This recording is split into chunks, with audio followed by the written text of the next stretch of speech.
सामूहिक कामों से और सामूहिक नेतृत्व से हिमाचल प्रदेश के अंदर भी चारों की चारों सीटें जो है वो जो हमारा गठबंधन है वो जीतेगा। जो हमारे कांग्रेस के प्रत्याशी हैं और जितने भी हमारे लोग बैठे हैं वो कांग्रेस के प्रत्याशियों के लिए दिन रात काम कर रहे हैं। और जैसा मैं ये कहना चाहता हूँ कि आज मोदी साहब की सरकार जो 10 साल के अंदर भारतवर्ष के अंदर काम कर रही थी और जो अपेक्षाएं लोगों को थी वो आज पूरी नहीं हो पाई हैं। आज गुस्सा है हर लोगों के बीच में, चाहे वो नौजवान है, चाहे वो किसान है, चाहे वो बागवान हो। आज देश का जो भय का वातावरण है और दुख के साथ कहना पड़ रहा है हम लोगों को कि आज चुनी हुई सरकारों को गिराने का जो षड्यंत्र माननीय मोदी साहब और उसकी टीम कर रही है वो देश के हित में नहीं है।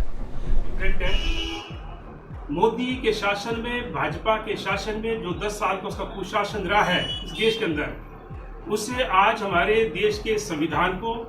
हमारे देश के लोकतंत्र को खतरा पैदा हो गया है। और उसके पीछे जो उनका 10 साल का कुशासन, उसके कुछ उदाहरण हम आपके पास सामने रखना चाहेंगे। लेकिन ये चुनाव ऐसे समय में हो रहा है जब भाजपा ने इस देश की जनता को झूठा दिलासा दिलाया था कि अगर उनकी सरकार आएगी तो विदेशों में सारा काला धन वापस लाएंगे और हर हिंदुस्तानी के बैंक खाते में 15-15 लाख रुपए जमा होगा। उसके साथ साथ उन्होंने कहा था कि अगर भाजपा की सरकार बनेगी तो हर साल 2 करोड़ नई नौकरियां पैदा की जाएंगी, जिसका मतलब है 10 साल में 20 करोड़ नौकरियां, नई नौकरियां जो है पैदा करनी थी। तीसरा बड़ा फायदा ये था कि जो इस देश के किसान हैं और जो किसान लगातार जो है आत्महत्या करने पर मजबूर हैं, उन किसानों से वायदा किया था कि अगर भाजपा की सरकार इस देश के अंदर बनेगी तो उनकी आमदनी को दुगना किया जाएगा। और डॉक्टर स्वामीनाथन कमीशन की जो सिफारिशें हैं, C2+50% का जो फॉर्मूला उसको लागू किया जाएगा पूरे देश में। को उसी तरह के 4 काले जो कानून है, जो 44 श्रम कानून है, उनको खत्म कर दिया इस सरकार ने। उनको 4 एक तरह से जो श्रम कोड है उसमें बदल के, हालांकि वो पारित हो गया संसद में, मगर मजदूरों के आंदोलन के चलते, विरोध के चलते अभी भी जो है मोदी सरकार उसको लागू नहीं कर पा रही है। और हम ऐसा चाहते हैं कि इस सरकार को हटाए बिना, नहीं तो वो अगली बार जैसा वो नारा दे रहे हैं, अगर वो फिर से आते हैं तो डेफिनेटली वो फिर से,